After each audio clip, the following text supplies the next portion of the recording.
Assalamualaikum warahmatullahi wabarakatuh. Om Swastiastu, Namo Buddhaya, salam kebajikan bagi kita semua. Perkenalkan, nama saya Indah Marfatun Nikmah dengan NIM 230101093 dengan prodi Bimbingan dan Penyuluhan Islam.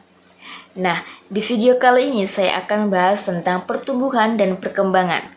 Ternyata tumbuh itu bukan hanya cuma soal tinggi badan loh, akan tetapi juga soal perubahan dan berkembang jadi lebih baik. Yuk nonton video ini sampai akhir. Oke, di sini saya akan menjelaskan tentang pengertian pertumbuhan. Apa sih itu pertumbuhan? Pertumbuhan adalah proses perubahan fisik yang bersifat kuantitatif, yaitu peningkatan ukuran tubuh seperti tinggi badan, berat badan, panjang tulang, atau jumlah sel. Nah, pertumbuhan dapat diukur dengan angka. Misalnya, berat badan anak yang meningkat dari 10 kg menjadi 12 kg. Nah, proses ini biasanya itu tuh bersifat terbatas. Artinya, berhenti setelah seseorang mencapai usia dewasa. Nah, sekarang kita akan bahas tentang pengertian perkembangan. Perkembangan adalah proses perubahan yang bersifat kualitatif, yaitu peningkatan kemampuan fungsi tubuh, kepribadian, kecerdasan, emosi, dan sosial.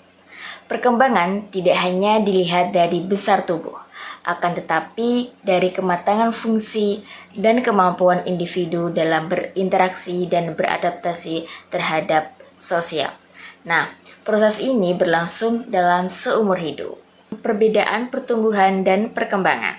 Nah, pengertiannya tadi sudah saya jelaskan bahwasanya pertumbuhan itu adalah proses peningkatan ukuran tubuh, tinggi badan, volume, jumlah sel. Sifatnya itu tuh dapat diukur secara kuantitatif atau angka. Nah, fokus dalam pertumbuhan ini adalah perubahan fisik dan biologis. Contohnya, anak yang bertambah berat badan, tinggi badan. Yang kedua ada perkembangan. Perkembangan tersendiri tadi saya sudah jelaskan bahwasanya perkembangan adalah proses menuju kedewasaan dan menyempurnakan fungsi tubuh atau mental. Nah, sifatnya itu adalah kualitatif, tidak dapat diukur dengan angka. Fokus utama adalah perubahan fungsi, kemampuan, dan perilaku. Contohnya, anak menjadi lebih mandiri dan mampu berpikir. Selanjutnya saya akan membahas tentang prinsip perkembangan. Yang pertama itu ada perkembangan bersifat holistik. Jadi semua aspek perkembangan itu tuh saling berhubungan.